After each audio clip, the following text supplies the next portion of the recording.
Hola amigas y amigos, sean bienvenidos a la 28ª emisión regular de este discurso del estado de las luchas. Desde las calles, como siempre, llegamos hasta ustedes luego de 175 días y medio año desde la última vez que nos vimos por estos medios. La política del Estado contra la sociedad civil en su conjunto ha recrudecido, sobre todo contra los más humildes. Mientras tanto, y por otra parte, es un sumiso servidor de los que menos necesitan, hipotecando a la madre tierra a tal efecto. Examinaremos este discurso en estos dos ejes: la lucha por el agua contra el lucro criminal y de cómo está la lucha por los derechos humanos en contra de un Estado que solamente niega derechos. En este 2 de abril les recordamos nuestra posición en cuanto a la causa Malvinas. Vamos a las imágenes. Antes de que empecemos a discutir entre falsos internacionalistas y siniestros nacionalistas que prostituyen el pensamiento de los revolucionarios, desde Locomoción TV defendemos la soberanía del Estado y del pueblo argentino sobre las Islas Malvinas, Georgias del Sur y Sandwich del Sur, en usurpación casi bicentenaria por parte del Reino Unido, de la Gran Bretaña e Irlanda del Norte. No estamos diciendo nada revolucionario, obviamente, y no conocemos un revolucionómetro cuya medición sea indiscutible, difícil entre socialistas, anarquistas y atípicos, sector del cual sentimos y sabemos que somos parte. Luego de tan extenso descargo no solicitado de nuestra parte, volvamos a la noticia en sí misma, que es la que nos debe ocupar. La pauta local es muy dinámica, sobre todo en estos días que son feriados y no de asados. Tanto el 24 de marzo como el 2 de abril son auténticas jornadas de reflexión para nuestro pueblo, y la sociedad en estas fechas se pone políticamente activa como nunca, de allí que estemos al pendiente a ver qué nueva tropelía confiesa el Estado argentino cada 2 de abril. Y en ese departamento, el presidente de la Nación, Javier Gerardo Milei, supera todas las mediciones de groseras entregas al capital y al imperio, más allá de lo que nuestro píloro puede aguantar.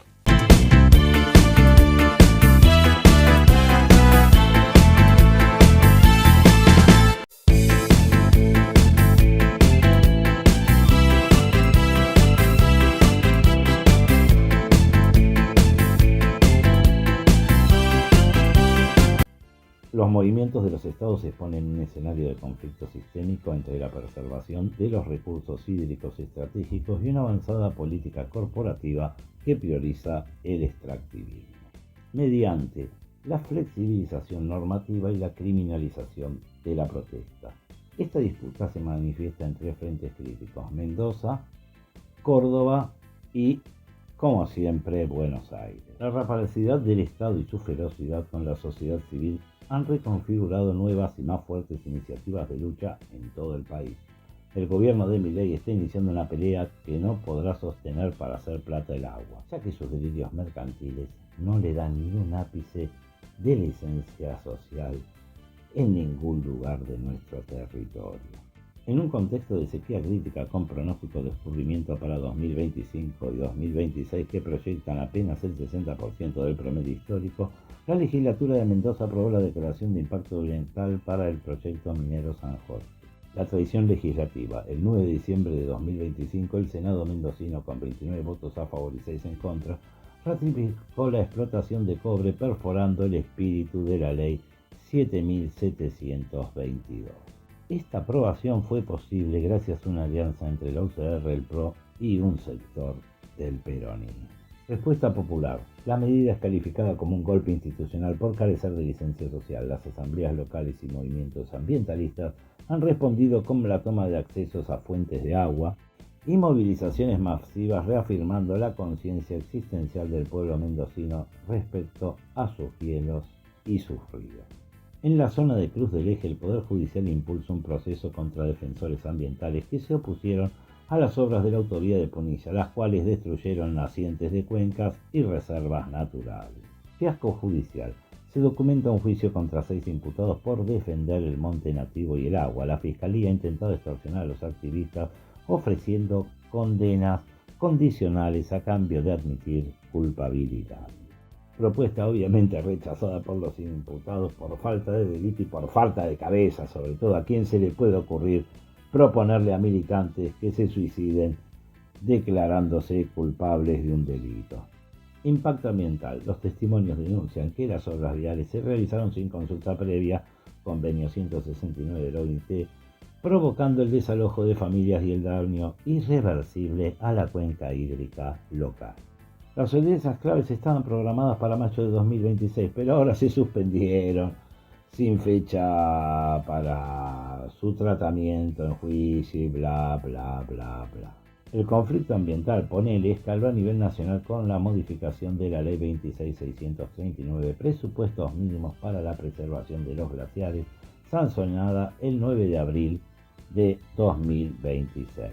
Censura y simulacro. El proceso de reforma estuvo marcado por irregularidades en la audiencia pública del 25 de marzo, donde se impidió la participación de más de 100.000 ciudadanos inscritos y se negó el acceso a medios independientes como Locomoción TV.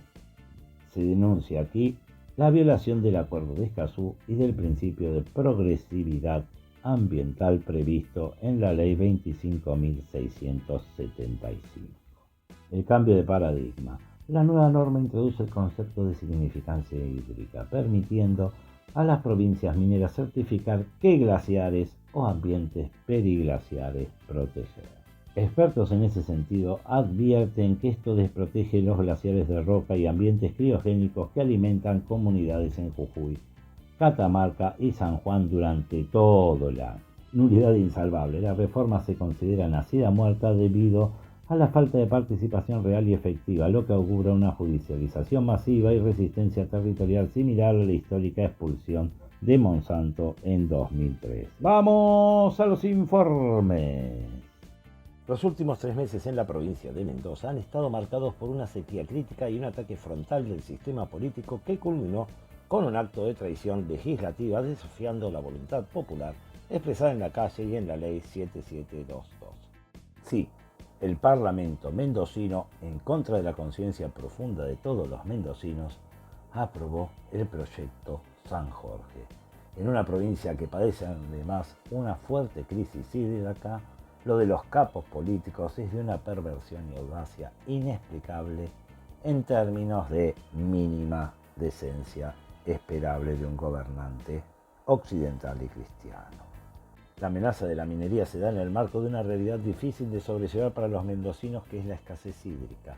Un destiempo político que solamente se puede explicar por la necesidad urgente de los políticos de sacar dinero de donde sea menester para mantener sus estándares de vida insultantemente altos. El concepto de que hay una crisis hídrica no es algo que hayamos inventado nosotros. El pronóstico de escurrimientos 2025-2026 del DGI confirmó que la provincia se dirige a otro año de sequía crítica, con un caudal proyectado de solo el 60% del promedio histórico.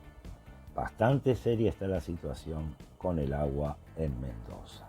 A diferencia de otros pueblos, los mendocinos sí tienen conciencia existencial del agua.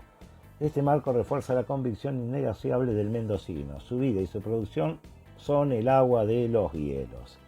El debate legislativo se cerró con una votación que los mendocinos en la calle calificaron como un golpe institucional, y lo es ya que se pasa por las partes toda la legislación existente y vigente sobre el tema, pretendiendo imponer de guapos algo que en esa provincia no tiene la más mínima licencia social.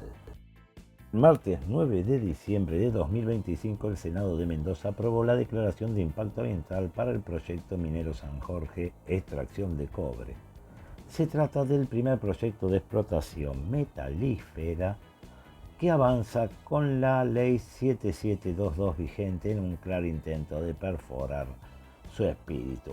Otro auténtico golpe minero a los que estamos acostumbrados en todo el país. Obviamente, estas atrocidades solo se pueden aprobar con alianza de los capos políticos de la provincia.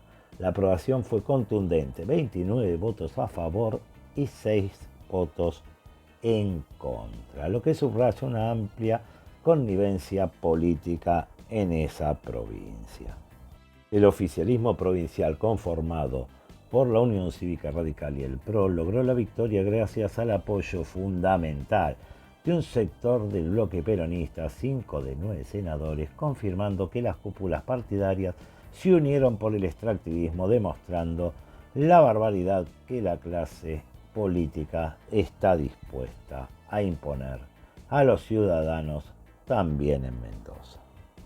Referido a la ratificación de la declaración de impacto ambiental del proyecto denominado PSJ Cobre Mendocino, por Secretaría se procederá a tomar la votación nominal. Habiéndose realizado la votación nominal, resulta aprobado por 29 votos afirmativos y 6 negativos y una abstención. Para su tratamiento en particular, por Secretaría se enunciarán los artículos. Eran bastante optimistas los políticos y suponían que esto no iba a tener consecuencias. Sobre todo cuando estamos hablando de un pueblo como el mendocino, que tiene mucha conciencia existencial del agua y de lo importante que es ella. Pero bueno, se ve que está la desesperación por obtener dineros o vaya a ser qué beneficios de esta gente, que no pueden evitar ponerse a toda la provincia en contra, que es lo que está ocurriendo. Hoy la mayoría de los accesos a las fuentes de agua o a las aguas están prácticamente tomados por los movimientos ambientalistas y las gloriosas asambleas locales mendocinas por el agua, a la cual desde aquí les mandamos nuestro fortísimo abrazo. Respuesta a la tradición parlamentaria, la movilización popular fue masiva y se concentró en los alrededores de la legislatura. La gesta libertadora por el agua demostró la resistencia inquebrantable de las asambleas. Esa patota decidida, donde converge un beduino de cada caravana, pero que son excelentemente efectivas por ser de los mismos pueblos. Este movimiento de autodefensa se implantó frente a los vallados gritando que el agua de Mendoza no se negocia. La contundencia de la lucha popular tuvo el efecto de amplificar la oposición institucional como la del Frente de Izquierda Unidad, que jugó un rol en las calles forzando al resto del sistema político a posicionarse en favor del reclamo de la gente o exponerse como cómplices de esta traición. Simplemente la actitud que está tomando la política mendocina es prácticamente suicida, o la confianza en que el sistema político provincial ha sobrevivido a corruptos peores que estos antes. Suponer que una ley simplemente borrará la conciencia de un pueblo como el mendocino y su relación con el agua es muy optimista de su parte. El pueblo mendocino sigue en las calles. Toda la provincia salió a pelear contra el despropósito, siendo que a los que votaron esto solamente les queda rezar que sea muy tarde, que los efectos se empiecen a notar en la población y sobre todo en el agua mendocina, teniendo en cuenta que las técnicas de megaminería solamente dejan pasivos ambientales y sociales. Habrá que imaginar la exorbitante cantidad de dinero que les han ofrecido para que se atrevan los legisladores mendocinos a tanto. Nadie es tan idiota, ni siquiera en los Estados Unidos, para iniciar la guerra nuclear con 5 misiles. Y nadie en su sano juicio puede ignorar el escandaloso despilfarro que prepara el Poder Judicial de la provincia de Córdoba. Locomoción TV desembarcó en Cruz del Eje para documentar el nacimiento de un fiasco. 4 audiencias programadas para una causa que nació muerta. Un gasto obsceno de recursos públicos para sostener una completa mentira judicial. En medio del combate contra el fuego que asola el territorio, aquí la respuesta fue la solidaridad fluyendo. Una red que nace en la vereda se templa a 36 grados y termina por inundar de dignidad un proceso judicial que está más flojo de papeles que un fitito del año 69. La misión no comenzó en una terminal de ómnibus, sino en la memoria histórica. A las 10 partimos desde la base de Locomoción TV en el barrio de Caballito de esta ciudad autónoma, trazando un mapa de coordenadas que definen nuestra identidad: el cenotafio a los héroes de Malvinas, el memorial del asalto a la Justín y un homenaje al general Martín Miguel de Güemes. Con esa mística de resistencia emprendimos las 13 horas de criotortura hacia el norte cordobés. La criotortura está representada por el aire acondicionado de los micros incesantes. Arribamos a la ciudad de Cruz del Eje a las 3 a.m. Mientras el micro devoraba los últimos kilómetros, el radar ya estaba activo. Recibí el video de Rosa Montoya Albert, referente histórica de la toma de Monsanto de 2013, quien desde la retaguardia operativa en Córdoba capital marcaba la avanzada informativa. Vamos al testimonio de Rosa. Bueno, como mujer, como defensora del ambiente en la provincia de Córdoba, insto al pueblo de Córdoba y por qué no del país por la siguiente situación. Considero que no es delito expresar, protestar contra las decisiones del gobierno sobre el ambiente, sobre el monte nativo y el agua. Hay 6 imputados por defender el agua, el monte y los territorios de las comunidades indígenas y campesinas. Insto a la población a hacer un trabajo en redes, difundir que mañana 18 de diciembre a las 9 horas en los tribunales de Cruz del Eje, provincia de Córdoba, comienza el juicio, la primera audiencia de estos compañeros y compañeras imputadas.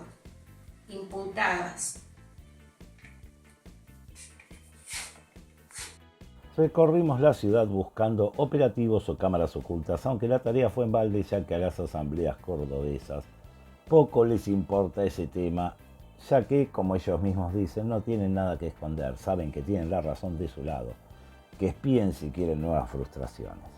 A partir de las 6 y hasta las 8:10 establecí la base logística en la IPF Barale y Guío de Sarmiento 16 de Cruz del Eje. Es imperativo destacar la asistencia VIP de los laburantes y el dueño del local. Recibí hielo y soda a discreción para combatir el inicio del soplete que hay en esa hermosa ciudad. Incluso el dueño me permitió permanecer en el lugar hasta después del cierre sin decirme nada, en un gesto de hospitalidad, obviamente por la tarea que estábamos desempeñando allí. A las 8:14 llegamos al objetivo. Allí se produjo el encuentro clave con Silvia Cruz, alma mater de Fuera Porta. Silvia es como la bellota de las chicas superpoderosas de esta historia. Estábamos en la vereda cuando Silvia lo anticipó. El operativo iba a aparecer. No pasaron 2 minutos cuando aparecieron la infantería y el SEOM, y podía haber aparecido hasta el Ejército de Salvación. Montaron un perímetro desproporcionadamente escaso, teniendo en cuenta revoltosos de nuestra calaña. Un ninguneo institucional que pretendía reducir la lucha a un simple trámite administrativo, que es donde hasta estos imbéciles creen que pueden ganar. Un largo párrafo aparte merece la asamblea de asambleas de toda Córdoba, que ratificó en todas sus instancias su carácter pacífico, marcando una presencia colectiva que desbordó la intención policial. Fue una demostración de fuerza organizada que dejó a la policía nerviosa y de espaldas al sol como meros espectadores de la autoridad moral asamblearia que se impuso en la vereda. Esta unidad provincial es el verdadero escudo contra el avance del extractivismo, una red que se tensa y responde en cada punto del mapa cordobés. Adentro de los tribunales, la Fiscalía intentó su jugada más cínica. Pretendían que los compañeros aceptaran una culpabilidad con un mes de condicional a cambio de cerrar el proceso. Esta propuesta no fue más que una confesión de parte. Están más flojos de papeles que un fitito del año 69. Ante este intento de extorsión que rozó el ridículo, los imputados demostraron su temple y mandaron a recauchutar chupetes al fiscal y a la querella. No en estos términos, pero sí en términos judiciales y creíbles. No aceptaron migajas procesales porque no hay delito que confesar, solo un territorio que defender.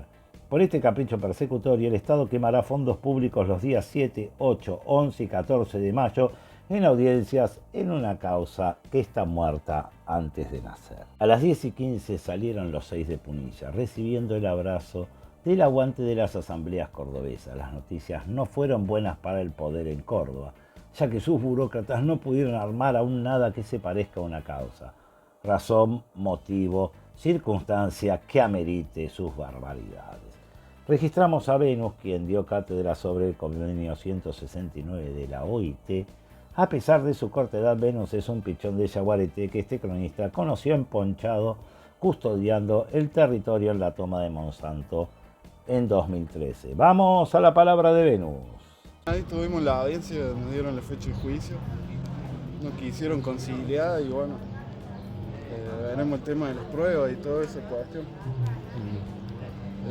Va a ser en mayo, la semana del 7, 8, el 11 y 14 de mayo. Ahí empezaría el juicio, digamos. Claro, ahí se presentan las pruebas, todo. Perfecto. Hoy, digamos, se leyeron las generales, digamos. Sí, nosotros con la abogada planteamos el tema de la ley indígena, de la falta de cumplimiento del convenio 169, la falta de consulta previa a las comunidades. Y bueno, eso, tratamos de encuadrar la causa esta como fue, digamos, una protesta ambiental, porque lo que ellos quieren es aislarlo como si hubiera sido un hecho aislado, digamos, de que encaramos al intendente porque sí, y no fue así, digamos.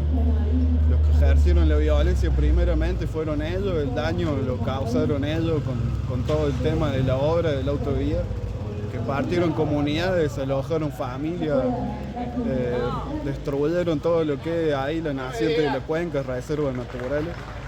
Y bueno, no sé, eso fue lo que planteamos nosotros y nos dijeron que bueno, que lo podíamos plantear en el juicio. Ahora fue una audiencia como informal, pero bueno, seguramente plantearemos eso, veremos qué sale.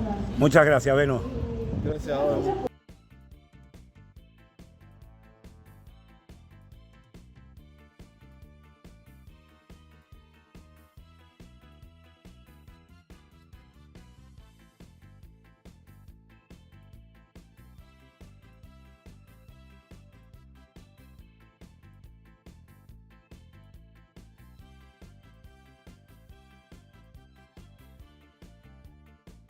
Se suma al registro el saludo del Hueso Sayago, marcando la pauta de una pelea unitaria en todo el país. Su mensaje, desde la trinchera porteña contra la reforma laboral de Milei, brinda la mística de la jornada. La resistencia no tiene fronteras provinciales cuando la causa es la vida y el territorio.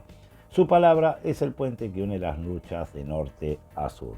¡Vamos a las imágenes! Bueno, Pela, un gran abrazo. Acá están las banderas desplegadas, la bella celeste y blanca y la combativa y honorable Palestina. Ahí están marchando algunas columnas ya hacia Plaza de Mayo. Bueno, yo me sumaré apenas llegue alguno. Sí, viva Palestina Libre. Ahí saludan a la bandera, algunos que pasan. Bueno, ahí estaremos. El cierre de la cobertura en la terminal fue un poco traumático. 1,5 litros de agua helada en la cabeza para frenar la insolación de los 36 grados. Finalmente, a las 15 horas del día 19 de diciembre, este cronista se reporta sano y salvo en su domicilio. Misión cumplida, el registro está a resguardo y la verdad está circulando por las calles. Queríamos contarles algunas cositas más que hacen a Cruz del Eje y a su cultura. Por ejemplo, la identidad ferroviaria aún se nota allí. El orgullo del nudo ferroviario nutre también esa horizontalidad asamblearia y eso en un pueblo como Cruz del Eje, en una ciudad como Cruz del Eje, gusta mucho. Bueno, la resistencia al soplete es fundamental. Los 36 grados templan el acero, pero los vecinos también florecen al calor. También la relación del río y del olivo. Defender el agua es defender el fruto y la vida ancestral. Y eso la gente de Cruz del Eje lo tiene muy pero demasiado clara. También Cruz del Eje tiene como una identidad, tracción a sangre, digamos, de esa resistencia sin recursos estatales, solo con memoria y cuerpo y con mucha solidaridad. De ahí que, estando a las 3 de la mañana recorriendo la ciudad rodeado por todos los indigentes, en ningún momento me sintiera en peligro. Y eso habla muy bien de Cruz del Eje. Nunca estado, jamás patrulla. Absolución para los 6 de Punilla. Próximas audiencias del despilfarro, 7, 8, 11 y 14 de mayo. Finalmente, el 25 de marzo llegó la hora de la audiencia pública sobre la reforma de la Ley de Glaciares en el Congreso de la Nación.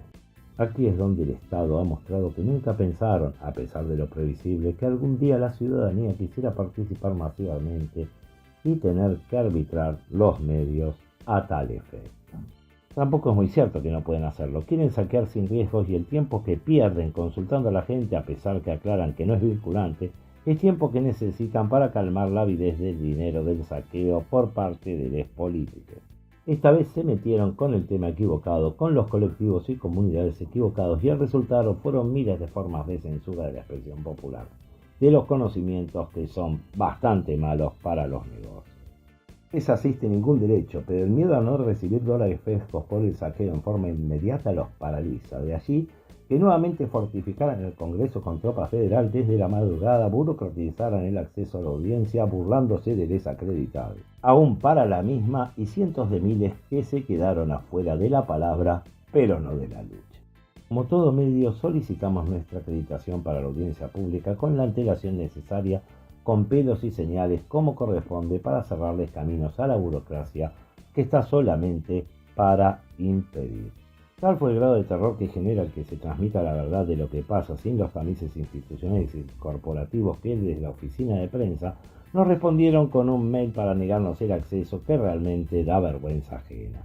La Dirección General de Prensa y Comunicación de la Cámara de Diputados denegó la acreditación de Locomoción TV para la audiencia pública de la Ley de Glaciares del 25 de marzo, so pretexto de una supuesta reducción del espacio asignado para periodistas, priorizando únicamente a los acreditados de la casa, por no decir de la casta.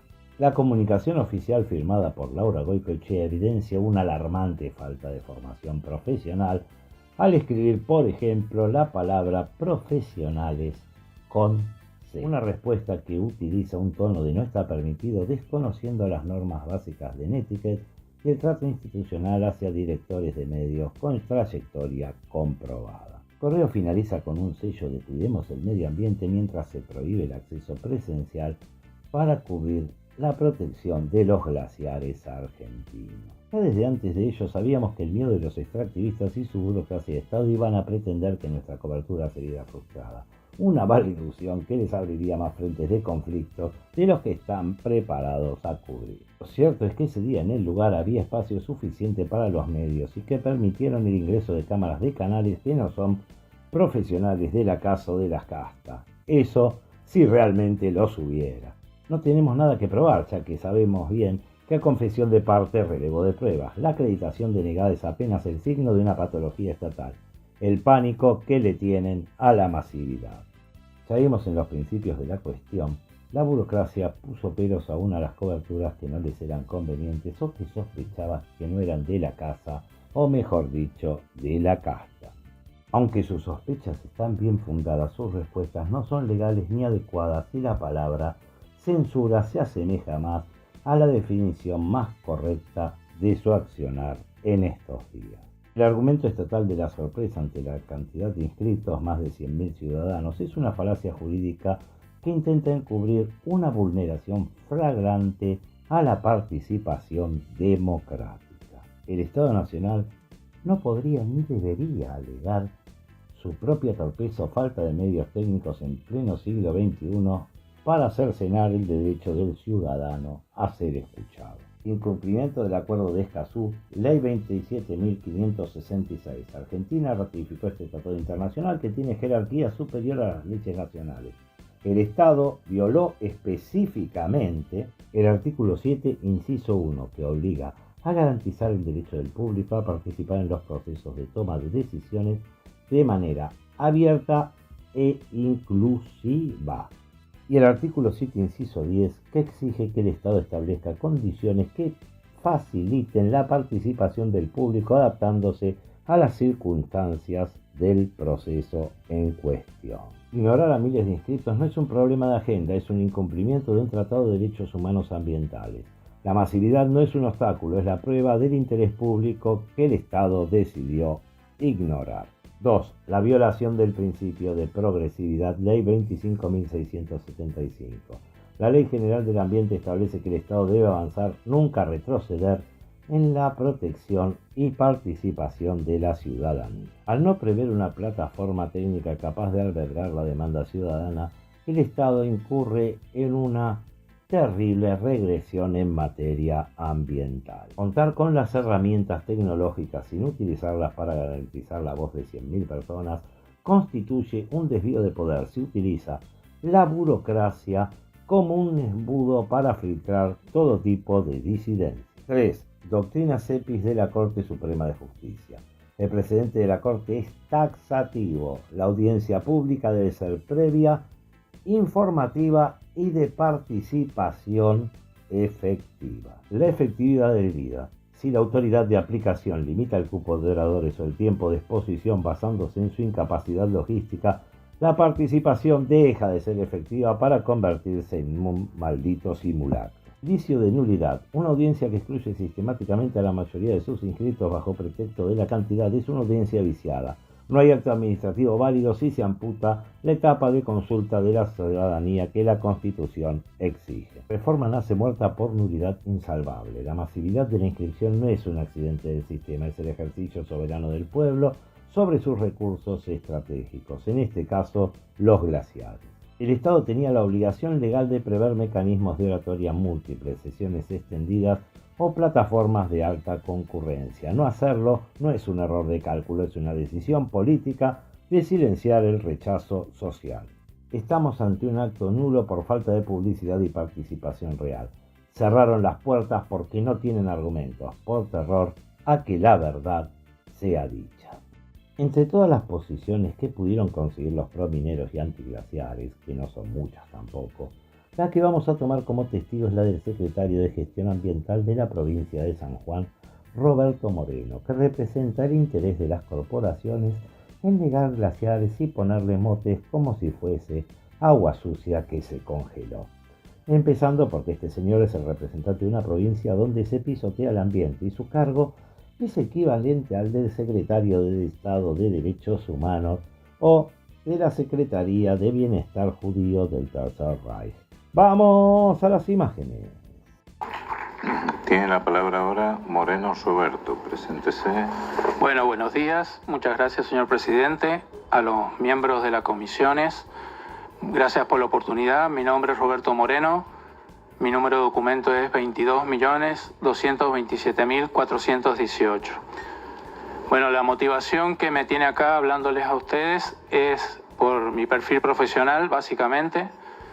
Yo soy geógrafo, geomorfólogo, especialista en estudios ambientales en ambiente periglacial desde hace más de 20 años. En este momento cumplo funciones como secretario de Gestión Ambiental y soy docente investigador de la Universidad Nacional de San Juan. Desde este perfil profesional creo que es necesario ciertas aclaraciones a conceptos técnicos que tienen que ver con el ambiente glacial y el ambiente periglacial y que tienen que ver con el objeto de protección de la Ley 26639.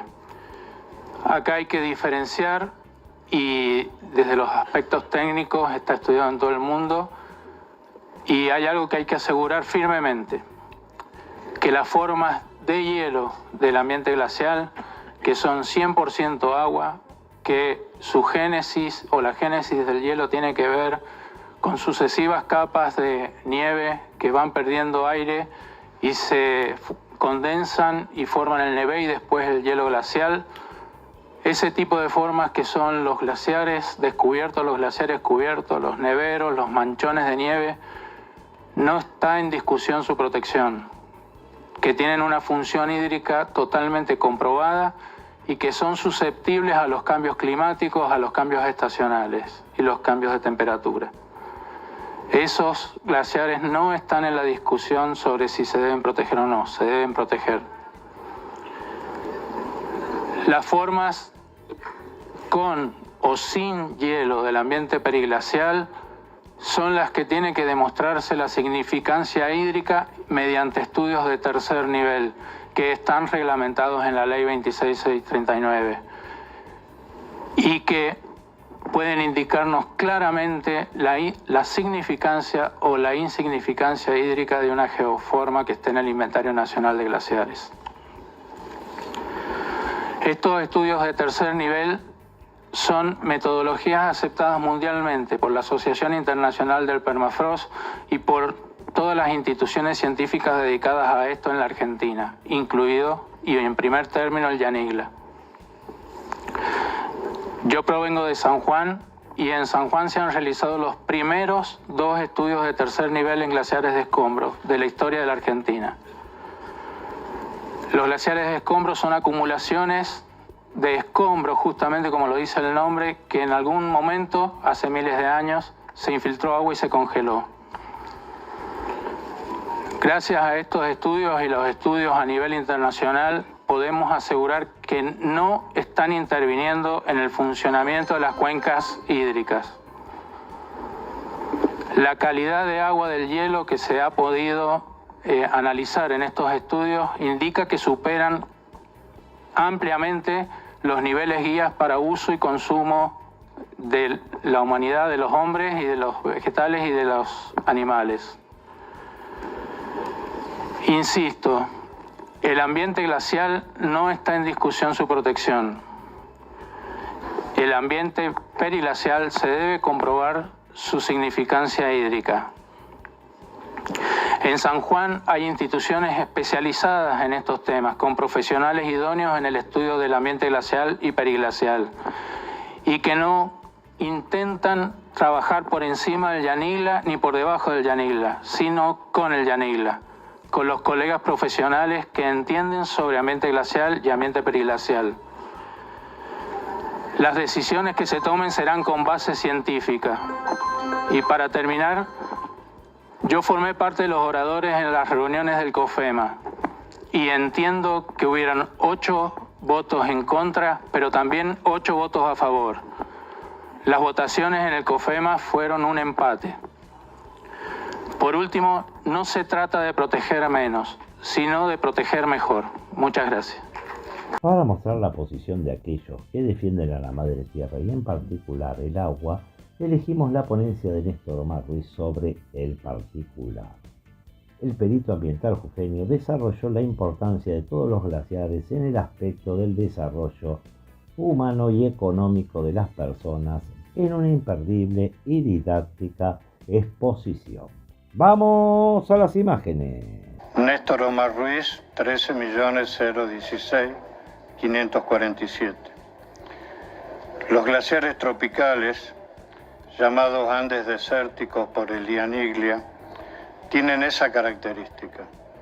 Precipitan menos de 200 milímetros por año en promedio y tienen lluvias, nevadas y granizadas concentradas en el verano.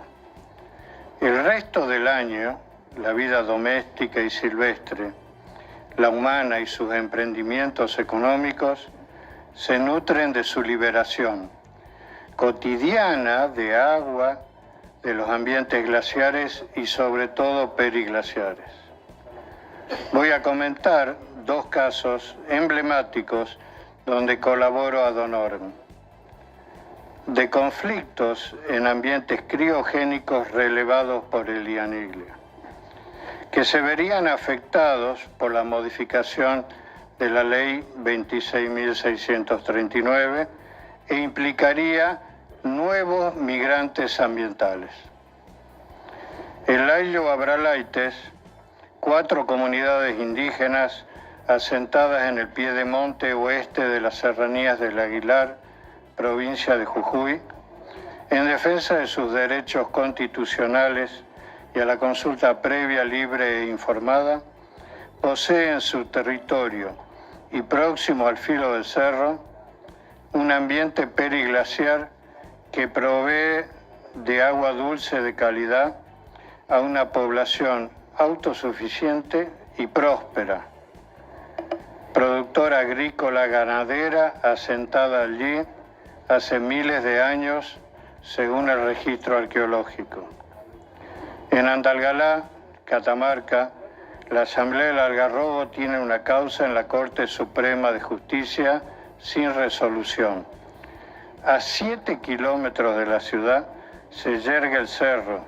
En el mismo y en el Open Pit proyectado se yergue un glaciar de roca sostenido por el ambiente periglaciar que lo circunda alimenta incluso al campamento base de la minera. Sus pobladores poseen una rica tradición agrícola que se vería afectada por la contaminación del río Andalgalá y la dispersión de polvos fugitivos, afectando la salud y la economía de los pobladores humanos, domésticos y silvestres. Los ambientes glaciares y periglaciares tropicales argentinos tienen características propias a considerar en cualquier legislación ambiental criogénica. Primero, son remanentes de extintos glaciares blancos, pleistocenos, de escasa visibilidad, porque están cubiertos de sedimentos eólicos holocénicos. Segundo, su masa es pequeña en comparación con los glaciares patagónicos, pero cumplen el mismo rol.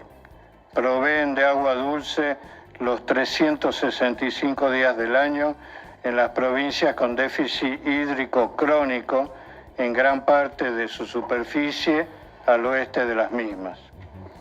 Tercero, subsisten por la orientación, forma de yacer, otras geoformas que los aíslan de los factores de ablación, el sol y el viento, la cubierta sedimentaria que mencioné y la altura en que se encuentran.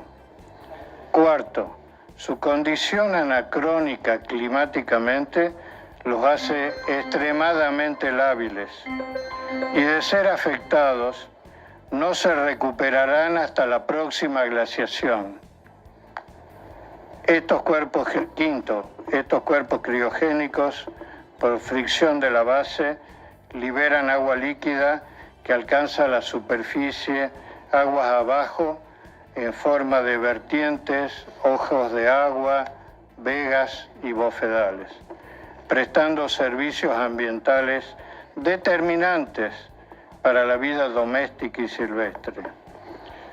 La modificación prevista otorga a un funcionario provincial la potestad de eliminar un periglaciar. Arbitrio ilegal, opuesto a la legislación ambiental, la Constitución Nacional y los tratados internacionales. Esto es un periglaciar que alimenta a 4 comunidades. ¿Eso quieren destruir? Gracias.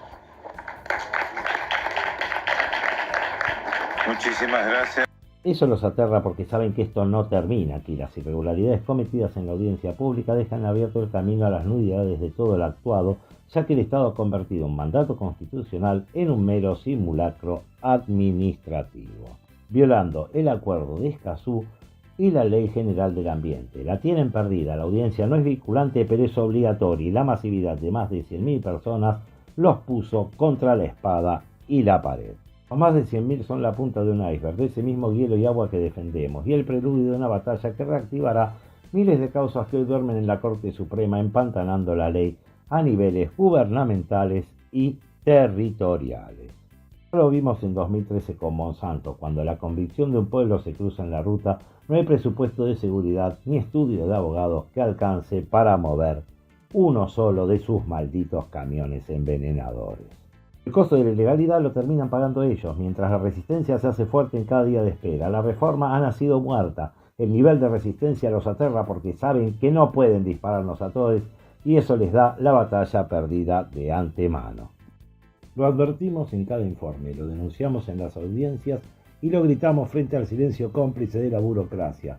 La reforma de la ley de glaciares era una sentencia de muerte firmada a puertas cerradas. En la madrugada de este 9 de abril, el Congreso consumó el ecocidio entregando nuestras reservas estratégicas de agua al avance del extractivismo, al menos, y esto que quede claro, por ahora. Nadie se confunda, ni las corporaciones ni sus gerentes de turno, con una votación borrarán el derecho a la vida de los pueblos. Estos señores creen que con 137 votos han silenciado la causa, y eso es porque no conocen la memoria de los territorios y de sus pueblos. Hoy, desde el estado de las luchas, reafirmamos que la sanción es apenas el inicio de una resistencia que ya se muda de los recintos a las calles y a la misma justicia. Sean bienvenidos a esta pelea, porque la lucha no termina. Hoy, más que nunca, recién empieza.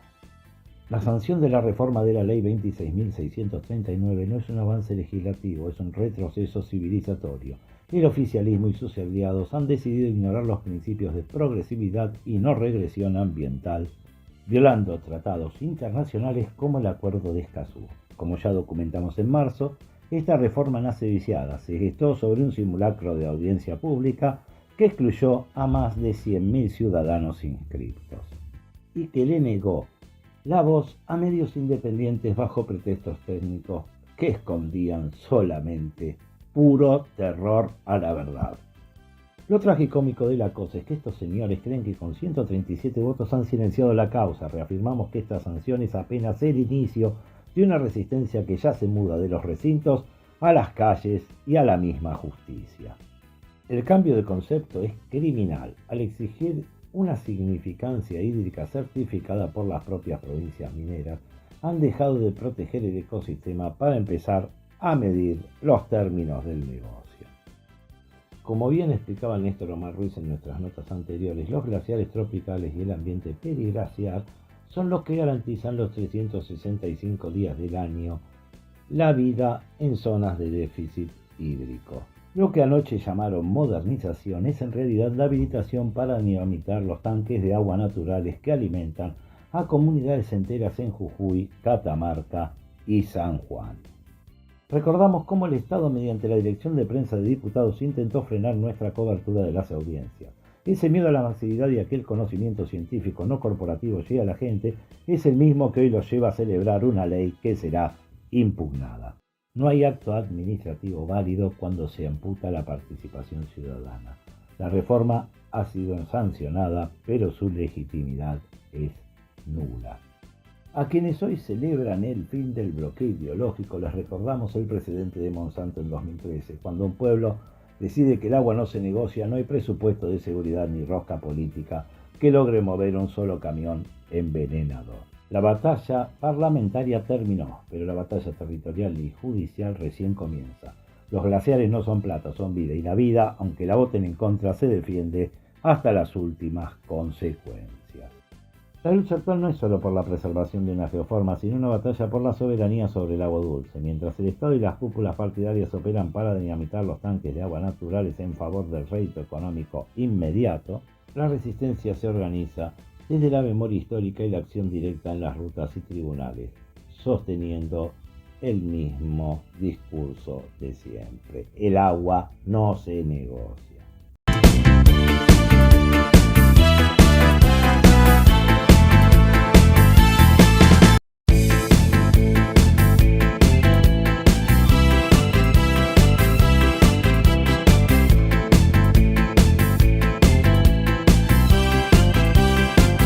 Cada informe de este discurso revela una creciente tensión en la Argentina entre la memoria colectiva y una estructura estatal que busca redefinir la historia reciente, ampliar sus facultades de vigilancia y criminalizar la disidencia. El conflicto se articula en tres ejes fundamentales: la defensa de los símbolos de la memoria, el marco normativo de control social y el ejercicio de la movilización popular. El 29 de noviembre de 2025 se produjo un enfrentamiento simbólico y físico en la Plaza de Mayo cuando grupos vinculados a la ultraderecha encabezados por Carlos Pampillón intentaron realizar un acto para exigir el indulto a genocidas de la última dictadura.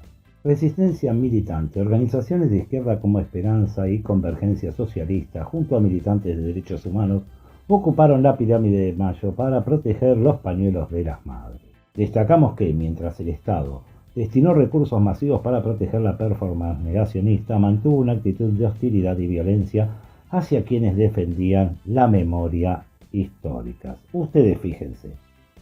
Bajo la administración actual se denuncia la implementación de un aparato de seguridad de inteligencia que vulnera las garantías constitucionales básicas de lo que esta gente suele llamar que es una democracia. Facultades de la CIDE. El DNU 941/2025 otorga a los agentes de inteligencia la capacidad de realizar aprehensiones de personas sin orden judicial previa, bajo la ambigüedad de la flagrancia. y establece el secreto absoluto sobre sus actividades, eliminando todo tipo de control parlamentario de la cosa. Ciberinteligencia y militarización. Se advierte sobre la creación de la Agencia Federal de Ciberinteligencia para el monitoreo masivo de redes sociales y la injerencia de las Fuerzas Armadas en la inteligencia interna, rompiendo los consensos democráticos alcanzados desde 1983. Este esquema es caracterizado como una herramienta de disciplinamiento social y persecución política. La conmemoración del 24 de marzo de 2026, a medio siglo del golpe de 1976, se presenta como el punto máximo de resistencia frente al discurso oficial de memoria completa. Desafío al discurso oficial. El gobierno intenta, nunca se rinde, bajarle el precio al genocidio, negando la cifra de 30.000 desaparecidos y rescatando figuras vinculadas a la delación y a la represión. Sostenemos, sus propias acciones así lo confirman, que el negacionismo no es libertad de expresión, sino una herramienta para disculpar al victimario en todos los crímenes cometidos por el Estado desde el surgimiento de la humanidad. La plaza como límite. A pesar de los protocolos de restricción, millones de personas se movilizaron en todo el país. La masividad de la marcha es presentada como el único aviso efectivo frente a un Estado que no se autolimita nunca en su violencia. Destacamos la participación de sectores independientes y del Frente 29 de noviembre, reivindicando no solo la memoria histórica, sino también la libertad de presos políticos actuales y causas internacionales como la de Palestina. Crítica a la burocracia de derechos humanos. Cuestionamos tanto la gestión actual por su cinismo liberal como a las gestiones anteriores de lavarle la cara al Estado, mediante secretarías que terminaron siendo colaboracionistas del aparato estatal represor. ¡Vamos a los informes! Este 29 de noviembre, un grupo de fascistas encabezados por el marplatense Carlos Pampillón, cuyo prontuario de violencia contra personas indefensas u objetos inanimados es extenso, convocó a realizar un acto para pedir el indulto de los genocidas de la última dictadura militar. El señor tiene la particular virtud de atacar símbolos, objetos inanimados, menores de edad o ancianas, pero esta vez se encontró con que los objetos inanimados que amenazaba cobraron vida. Intentó ir por los pañuelos y lo único que consiguió es dejar en claro que este señor, si el Estado no lo banca, es una tierna criatura temerosa. El sociópata vivió su peor pesadilla, que sus estupideces tienen respuesta y que a veces ni el Estado te puede salvar de las consecuencias de tu inconducta. Es la historia que contamos la que el sistema va a negar, aun con todo el respaldo que hay de material para ridiculizarlos, como los ausentes en esta pelea, que coinciden claramente con quienes marchan felices con los desaparecedores de Facundo Astudillo Castro los 24 de marzo, diluyéndose a tal nivel en las alternativas que sospechamos que hay motivos de pesos para ello. Lo cierto y lo único importante es que los fascistas tuvieron que reunirse con más seguridad que Trump para protegerse, mostrando que el nuevo fantasma del miedo de los integraditos era otra de sus farsantes invenciones. Esperamos que ninguno de esos cretinos se digan ser investigadores del CONICET. Otro de los derrotados fue el negacionismo en todas sus formas, del visceral e irracional que niega el genocidio argentino y del que al traicionar asegura que toda lucha es inútil. A las 15 horas, en la Recoba del Cabildo, un grupo de militantes de derechos humanos y de las organizaciones de izquierda Esperanza y Convergencia Socialista avanzaron sobre la Plaza de Mayo tomando posición alrededor de la Pirámide de Mayo, en clara custodia de los pañuelos de las madres de Plaza de Mayo. Los fascistas se dividieron en dos grupos bajo el apaño de las fuerzas de seguridad de todo el país que garantizaron en todo momento la protección de Pampillón y su tropa infame y los dispositivos de hostilidad hacia los zurdos pro-Palestina, calificación en la que coinciden los fascistas, el Estado y las fuerzas de seguridad. Pampillón ingresó al área de seguridad de Estado de la Plaza de Mayo para hacer lo que se le cante, mientras las policías provocaban más desastres que los desquiciados a los que protegían. Nos recuerda a estos que querían dar vuelta a la página, que como es costumbre ni pasaron a saludar por la Plaza de Mayo. Claro, ahora la protección que les brindaba el Estado a ellos cambio de manos, por unos más entreguistas que ellos y supremamente más nazis que ellos. Vamos a las imágenes. A las 15 horas empezaron a avanzar sobre la plaza los convocados para defender los pañuelos de las madres de Plaza de Mayo. Mientras tanto, los fascistas intentaban avanzar por la recoba del banco hipotecario para ver si llegaban de una buena vez a ser protegidos totalmente por las fuerzas de seguridad en una nada rara alianza. Los genocidas de este país creen que pueden venir a la Plaza de Mayo, a la Plaza del Pueblo, a la Plaza de las Madres, a pedir el indulto de genocidas que reivindican lo que hicieron.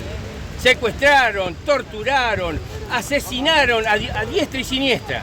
Nunca se arrepintieron y ahora quieren que le den el indulto porque están viejitos, que se mueran por hijos de remil puta. Los que estamos acá no les vamos a dejar ocupar la Plaza de Mayo. La plaza es del pueblo y de la madre de Plaza de Mayo. Militante de Convergencia Socialista, trabajador y empleado metalúrgico, vinimos a escrachar a los que reivindican la dictadura militar, a los que piden impunidad para los genocidas. El pueblo ya los derrotó y dijo nunca más. Nosotros proponemos reformar la Constitución para fusilarlos. Ellos quieren salir de la cárcel, nosotros proponemos fusilarlos con el aval de la Constitución por traidores a la patria. No solamente fueron asesinos, secuestradores, genocidas. Lo hicieron en nombre de colonizar al país, porque son unos cipayos, traidores a la patria. Por eso hay que fusilarlos.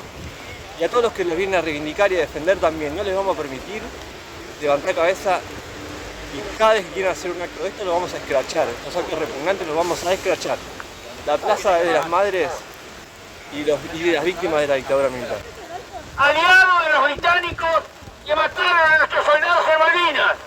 Nadie que reivindica Malvinas puede venir a la Plaza de Mayo a pedir el indulto de genocidas. Nadie que esté con Malvinas puede venir a la Plaza de Mayo a reivindicar la peor historia de este ejército argentino criminal y genocida. Por eso, en la Plaza de Mayo estamos los que luchamos, los jubilados, los estudiantes, los docentes, los desocupados.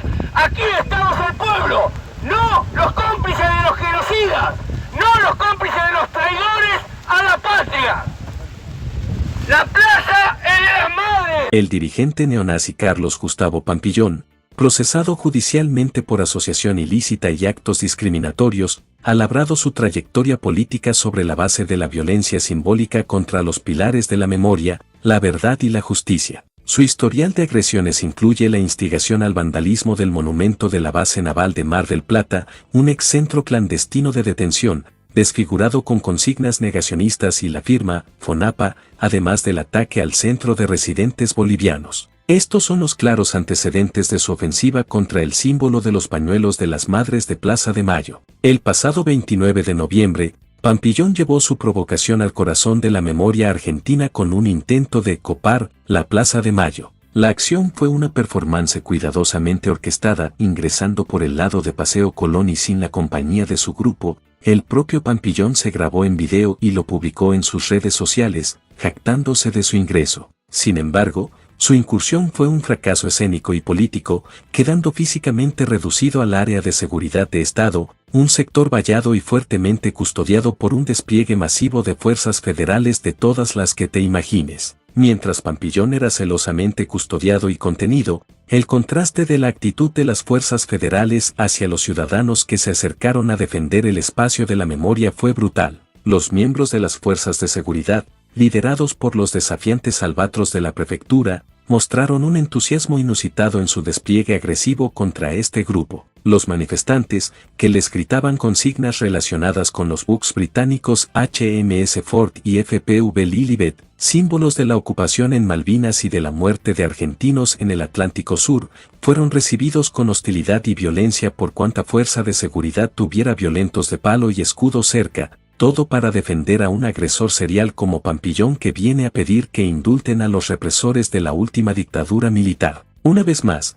quedó en evidencia que este gobierno tiene apuntados los cañones hacia adentro, priorizando la confrontación con la ciudadanía que defiende la soberanía y la memoria, en lugar de enfrentar a los ingleses, por ejemplo. El líder neonazi, que amenaza los símbolos de las madres, solo pudo actuar bajo la protección de un Estado que destinó ingentes recursos de seguridad para contenerlo y aislarlo del repudio ciudadano. La movilización de todas estas fuerzas para custodiar su performance implica un gasto estatal que alguien debió asumir. Al garantizar que Pampillón pudiera concretar su acto, aún confinado detrás de vallas y rejas, la respuesta oficial exhibe una preocupante tolerancia estatal hacia este grado de provocación y violencia política de la ultraderecha, validando la peligrosa percepción de que los afines a la ultra pueden ejercer libremente su provocación en el centro cívico del país, siempre y cuando cuenten con la sombra protectora de un costoso operativo policial. Prácticamente las policías tenían como hipótesis de conflicto enfrentar a unos zurdos pro-Palestina y el bien tutelado era salvaguardar al violento de las consecuencias de sus actos y amenazas. Vamos a las imágenes. Cumplimos,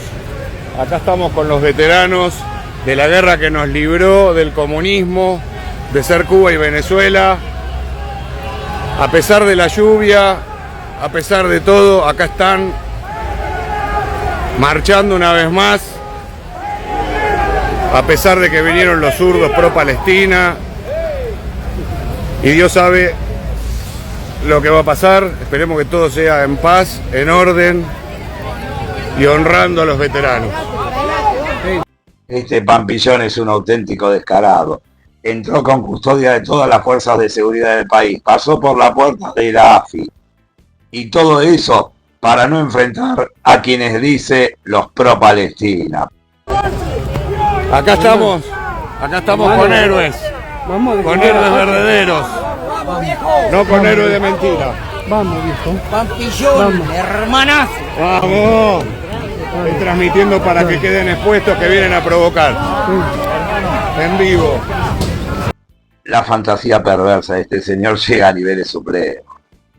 Dijo que iba a borrar los pañuelos de la Plaza de Mayo y no la pudo ni pisar. Vergüenza. El 29 de noviembre terminó como empezó. La plaza es de las madres y no de los cobardes. Esta vez son los fascistas los que se van con su frustración a cuestas, con la poca nafta que le queda a su odio y sabiendo bien que este fue el Waterloo del violento y sus decrépitos secuaces. Terminó pidiendo a Dios que no haya violencia, tal su grado de decadencia humana, nada mal para un nazi. Así como Pampillón retrocedió ante la tenaz resistencia de gentes de izquierda como Esperanza y Convergencia Socialista y muchos militantes de derechos humanos que se sumaron a la defensa de la Plaza de Mayo. Con poco, este señor no supo qué hacer y debió ser una cándida palomita acurrucada al amor del Estado. Vemos bien claro que con convicción y que si tu colectivo se duerme, hay que salir a madrugar con otros, sin esconderse como ocurrió con muchos, casi todos ellos que marchan con los verdugos del pueblo el 24 de marzo y cuando tienen que defender posiciones históricas juegan al avestruz.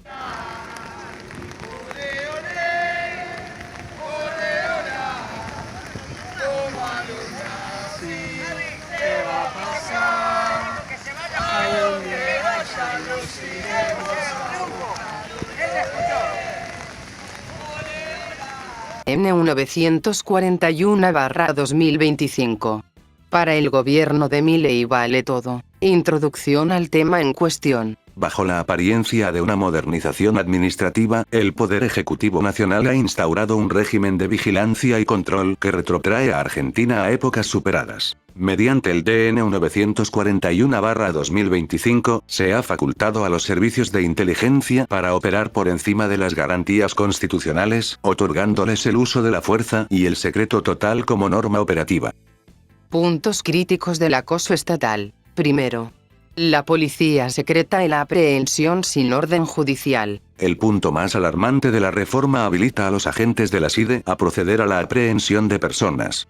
Si bien el texto menciona la flagrancia, esta ambigüedad permite que personal sin identificación oficial realice detenciones en la vía pública, eliminando la frontera democrática entre inteligencia y seguridad interior. Segundo. El fin de la transparencia y el secretismo absoluto. El nuevo artículo 2 bis establece que todas las actividades de inteligencia tienen carácter encubierto.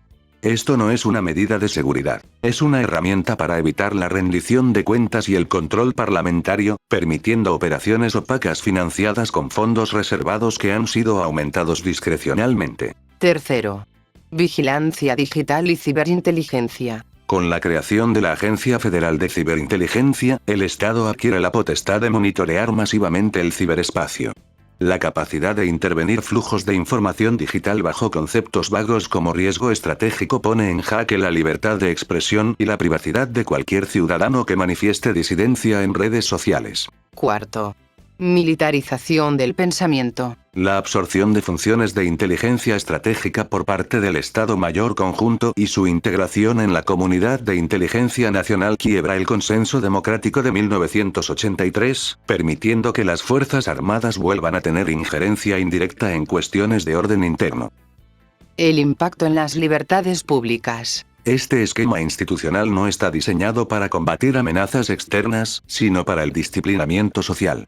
Al declarar todas las actividades como encubiertas y permitir detenciones por agentes de inteligencia, se crea un estado de sospecha permanente sobre la ciudadanía. La indeterminación de conceptos como influencia o interferencia permite que cualquier protesta social o crítica política sea catalogada como una amenaza a la seguridad nacional, justificando el espionaje ilegal. Conclusiones antes de su aplicación. En este informe denunciamos que el DNU 941/2025 constituye un asalto directo a la Constitución Nacional. No es una reforma técnica. Es la construcción de un aparato de persecución política que utiliza la tecnología y la fuerza para acosar a la población y silenciar la crítica bajo el manto de la seguridad estatal. Cada 24 de marzo la Argentina se detiene para conmemorar el Día Nacional de la Memoria por la Verdad y la Justicia. En esta jornada se recuerda el golpe y la dictadura cívico-militar de 1976, el llamado Proceso de Reorganización Nacional que asoló de las maneras más atroces posibles a todo el país durante 8 años. Una masacre que dejó el saldo de 30.000 desaparecidos que el gobierno de Milei niega y que le quiere bajar el precio, hablando de una memoria completa que le pretende morigerar el estupor que genera por siempre la barbarie del Estado y de las castas. Desentierran a dinosaurios como Tata Joffre que la juegan de lo que nunca dejaron de ser, los caínes tratando de vender una nueva mentira a cambio de miles de prebendas, un volver a la delación de personajes siniestros.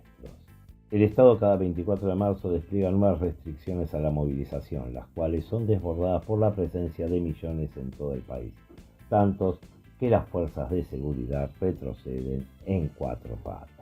Porque siempre, pero siempre cuando el Estado retrocede es porque los derechos humanos y la memoria colectiva los han derrotado. Nuevamente las masivas marchas en todo el país no nos permiten dar números precisos, salvo uno solito que cada 24 de marzo lleva a millones a pedir memoria, verdad y justicia. Son 30.000 y lo del proceso fue genocidio. Pasan los gobiernos de esta farsa de democracia y crece la hipocresía de un aparato que monta secretarías de derechos humanos cuando el Estado es el principal represor.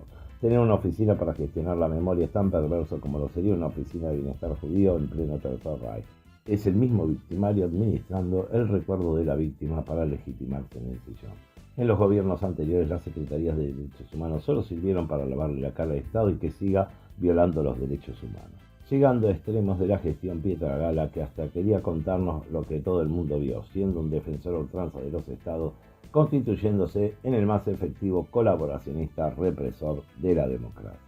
Del Estado siempre hay que esperar que se supere, pero en el caso de la gestión Milei ya la cosa pasa a ligas mayores, poniéndose a negar todo y pretender hablar de memoria completa es la consagración de un cinismo que habla de liberales de Estado y denunciar que combaten a la casta, a la que en la práctica y evidentemente no dejan de servir.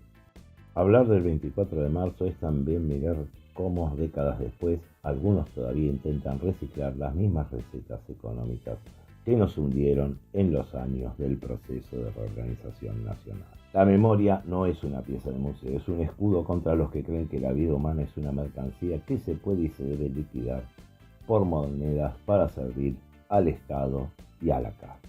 La Plaza de Mayo hoy no solo grita por lo que pasó, grita porque ese ejercicio de memoria es fundamental, ya que el Estado cada 24 de marzo sabe dónde el pueblo le marca la cancha y cuáles son sus límites. Lo cierto es que el Estado nunca se autolimita en su violencia, si nadie le hace sentir que no le es conveniente, y cada 24 de marzo el pueblo se los avisa, por ahora, por las buenas.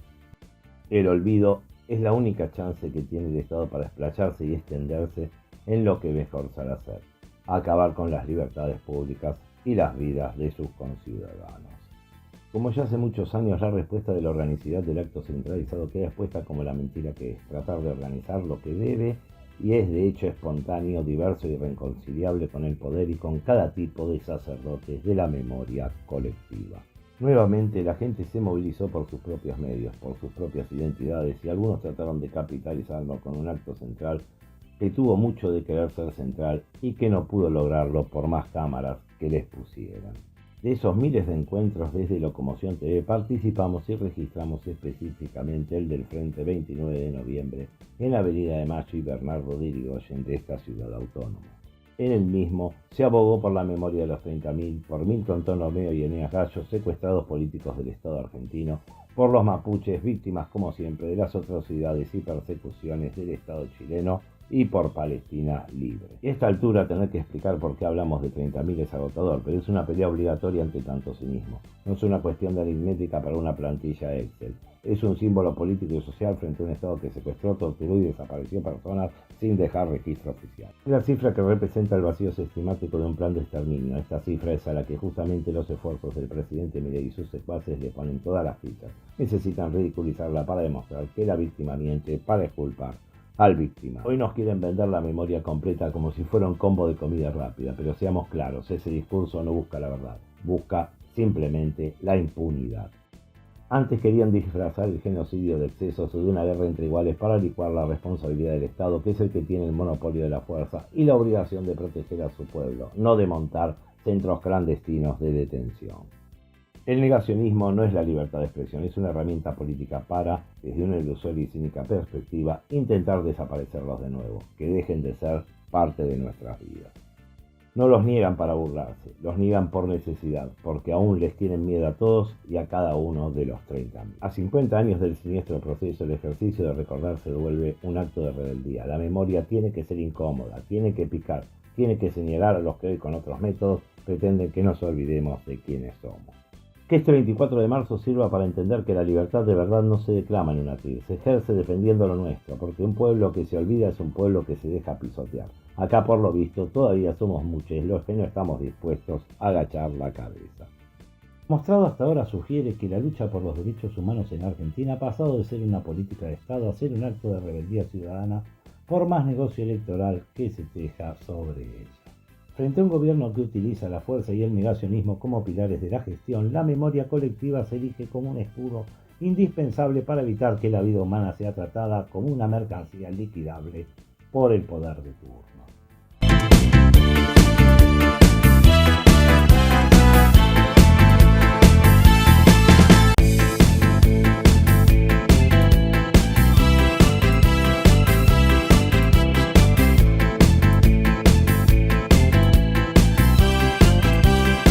Hasta aquí llegamos con esta 28ª emisión regular del Estado de las Luchas, la que esperamos haya sido de vuestro agrado.